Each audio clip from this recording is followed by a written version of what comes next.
So if you've been watching the news or the talking heads or even other YouTube channels, you're probably seeing an electoral college map that looks similar to this. I wanted to ask the question, what would it look like if we added in 2016 polling errors, and what would that look like if they fixed half of the polling error, if they had the exact same polling error, and what it would look like if they have an even worse polling error than 2016. So I created this spreadsheet, and as you can see here, on the left we have the average of all swing states in 2016. So what I did was, this is coming directly from APOR, my other video about polling error, that 45 long minute video about polling errors, that's where this number comes from. And what they did was, on average, in swing state polling, they gave Clinton an extra 3 percentage points, and they gave Trump 2.1% less than they should have. So it was an average polling error of 5.1%. So all I did was, I set up a scenario where these are the current numbers as of October 20th. So these are the current numbers per state. Right now, the battleground states are Florida, North Carolina, Arizona, Pennsylvania, Wisconsin, and Michigan. And what I did is I put in the current polling, which shows Biden ahead in every single swing state. All this data is coming from realclearpolitics.com. Then, in this column, I said what would happen if we had 50% of the error that carried forward. So what this is this shows the equation that I used, which is C11, which is this number right here. So 48.2% minus 3%, but only half of 3%, because I'm assuming they fixed half of their error. Okay, so that gives Biden 46.7%, and it gives Trump 47.9%, because Trump ends up getting a positive 1.05% by this equation here. So what this is showing here is giving Trump an extra 1.05%, because we're having the error in half, taking Biden down 1.5%, because it's 50% of this error. Then in this column, it's the same error as 2016. So in other words, it's just taking Biden's number here, minus 3% to adjust for the error, taking Trump's number here, and adding in 2.1%. Okay? Now don't worry about this column over here. We'll get to that in a second after we analyze this. So then this is assuming, what if the error is even worse this year? What if it's 50% worse? So this is 50% better, this is 50% worse. Obviously worse in Biden's favor or Trump's favor, depending on how you look at it. Well, these are what the numbers would be if that's the case. So I did this all the way through. You know, if someone wants to check my math, you're more than welcome to. If someone wants the spreadsheet, just let me know and I'll email it to you. So anyway, so let's see what this Electoral College map looks like when we add in these errors. So the first thing is, this is current polling. Let me move this over here. So right now, this is current polling. Joe Biden's way ahead, 334 Electoral College votes to Donald Trump's 204. Now, I've made some assumptions on here. One, I've given Georgia to Republicans. Early voting looks like it's pretty solid for Republicans, so they look like they're going to hold. I went ahead and gave Nebraska 2nd District to him, because in all of these scenarios, I've already run them. It doesn't make a difference. So whether he wins Nebraska 2nd or not, and then he does win Maine 2nd. So I gave him Maine 2nd, had him lose Nebraska 2nd. So let's go through the scenarios. Let's assume that they have fixed 50% of their polling error against Donald Trump. What would that map look like? Well, that's simple. In this one, he would only win Florida. Okay? So if they fixed half of their state polling error, then Donald Trump would lose the election 305 electoral votes to 233, assuming all else is constant. Now let's look at what happens if they have the exact same error that they had on average in 2016 applied all across the board to all swing states. Well, Donald Trump would not only win Florida, but then he would win North Carolina. He would also win Arizona, and he would also win Pennsylvania. So in this scenario, Donald Trump would win 279 to Joe Biden's 259. I am constantly amazed because I'm seeing this all over the internet. Everybody is running the numbers like there's no error, like there's not even a possibility for an error. And it's driving me crazy because at the very least, if you have a skeptic mind, you would say, okay, let's assume we fixed some of our polling, but what would happen if? What would happen if we had the same error? And just having the same error on average would result in a Donald Trump win. So it just bothers me that no one, it doesn't seem like, other than people who want Donald Trump to win, which I'm not saying I don't want Donald Trump to win, I just have not been a fan of Donald Trump. But if you have a skeptical mind, wouldn't you at least ask the question, what does it look like when you adjust for 2016? Well, anyway, let's keep going. What does it look like if their error got 50% worse? So instead of being 5.1 points off on average in swing state polls, they were somewhere in the neighborhood of 7.6, which I think is what the error ends up being, about 7.6. Well, not only does Donald Trump win all that we just said, but he also wins Michigan and Wisconsin. So if their polling is slightly worse, it's not even that much worse, just a couple more points, we have the exact map with the exception of Nebraska second. We have the exact map of 2016. In 2016, Donald Trump won 306 and Clinton won 232. And the only difference here is the Nebraska second. So if their polling error is as bad as or worse in state polling on average, Donald Trump is going to win the election. So now back to this, because this is important. I thought to myself, it's not really fair to just apply the average across all states because each state had a different error. And so what I wanted to do was I wanted to look at what 2 weeks before the election looked like. And this is important, and I want to discuss this for a little bit. The reason I'm looking at what the race looked like 2 weeks before the election in 2016 is because that was the time the dominoes started to fall towards Donald Trump. A lot of voters started to decide, you know what, I'm going to choose Donald Trump. Starting now until Election Day, he had continually gained ground. So I wanted to see what 2 weeks before the election looked like. And I took those numbers and I put them in here per these swing states.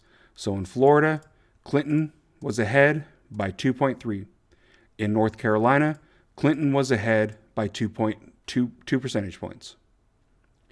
In Arizona, Clinton was ahead 1.5%. In Pennsylvania, on October 25th, again, this is October 25th of 2016, 2 weeks before the election. It's 5 days off because obviously we're having our election on the 3rd. They had theirs on the 8th. But again, 2 weeks before the election, Clinton was ahead of Donald Trump by 5.2 percentage points in Pennsylvania. In Wisconsin, Clinton was ahead 6.5 points to Donald Trump. In Michigan, okay, and I want to point these numbers out because this was 2 weeks before the election. Donald Trump was polling at 35% in Michigan. In Wisconsin, 2 weeks before the election in 2016, he was polling at 38.5% in Wisconsin. Okay, so let's see what happens when we adjust these numbers. And now the equation for this is a little bit more complicated. So what this is it's taking current numbers for Biden and Trump, okay? So C11 and C12. And for Biden, it's assuming a similar distribution as these numbers here. So for Biden, it's minusing out this number here, so H13, times 3/5, which is the distribution of the polling error on average, was close to 3/5. So times 3/5 times 0.05, because we're assuming they fixed half of their error. And so what that does is, since I'm minusing that number, it's C11 minus this number here. It basically is decreasing Biden's number from 48.2% and is taking half of the error, 3/5 of half of the error, and minusing him to 47.5%. For Donald Trump, it's doing something it's doing sort of the opposite. It's giving him a 2/5 boost. So this is plus 2/5 of that number. And of course, 3/5 plus 2/5 equals one whole number. So that's what I'm doing is I'm distributing this number. I'm giving Donald Trump more percent and minusing, I'm giving him 2/5 of this number plus and minusing out 3/5 from Biden, which would give this total distribution. So it would be spread out. I hope I'm explaining that correctly. I hope that's making sense. But I'm trying to keep this to where, obviously you don't just take the whole entire error on one side. It's a plus minus, and that's what I'm trying to replicate here. Well, so if they have only half the error that they had in 2016 for all of these numbers where Clinton was ahead, if only half the error, Biden wins all the swing states. So it's really close in Florida, but he barely loses Florida. And the other ones are pretty well secure for Biden. So let's go back over to the map. Biden wins Florida, North Carolina, Pennsylvania, Michigan, Wisconsin, Arizona. So here we are again. 334 electoral votes, which is kind of the map you're seeing being thrown around, I think haphazardly, but nonetheless, here it is.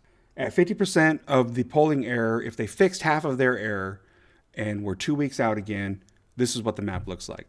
Joe Biden wins. Now, if they have the same exact polling error, this is what the map looks like. Trump wins Florida. He loses North Carolina. He loses Arizona. But then he wins Pennsylvania, Michigan, and Wisconsin.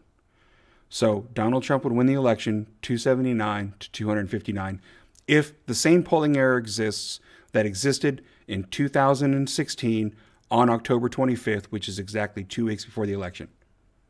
So comparing apples for apples, I don't know why everyone is so sure that Donald Trump is going to lose this election. I just don't understand how people can make that such a confident statement without being skeptical in the least. I find it utterly strange. I can't believe people are basically pushing this idea that Donald Trump has almost no chance of winning this election. So that's with the same error that existed in 2016. Well, if it gets even worse, then Donald Trump should win North Carolina, but still lose Arizona. So all in all, if the polling error is slightly worse, if it's 50% worse than it was in 2016, then Biden will win Arizona, and that's the only change that's going to happen between 2016 and 2020. So Donald Trump strategically played the Electoral College. He strategically went for the upper Midwest, and it looks like it's paying off. He is not behind where he was in 2016, not even close. He's actually, as of yesterday, he was almost 1 point polling better in 2020 than he was in 2016 at the same time, 2 weeks before the election. So in swing state polls, he's almost 1% better than he was in 2016. That being said, as of today, when I looked at it again, today was the beginning of his jump up. And so he's now down to 0.2%. So if you start to see polls breaking towards Donald Trump, then he's repeating the exact same pattern, or the pollsters are finally waking up, and polls always tighten. And I think they do that to save face, because then they actually start to scrutinize their polls and make adjustments. And those adjustments actually end up making the polls a little bit closer. So I believe that at the end of the day, pollsters, when they get closer to the election, they actually take a harder look at their polls and they make better adjustments. That's my belief. That's my opinion. I've got nothing to prove it yet.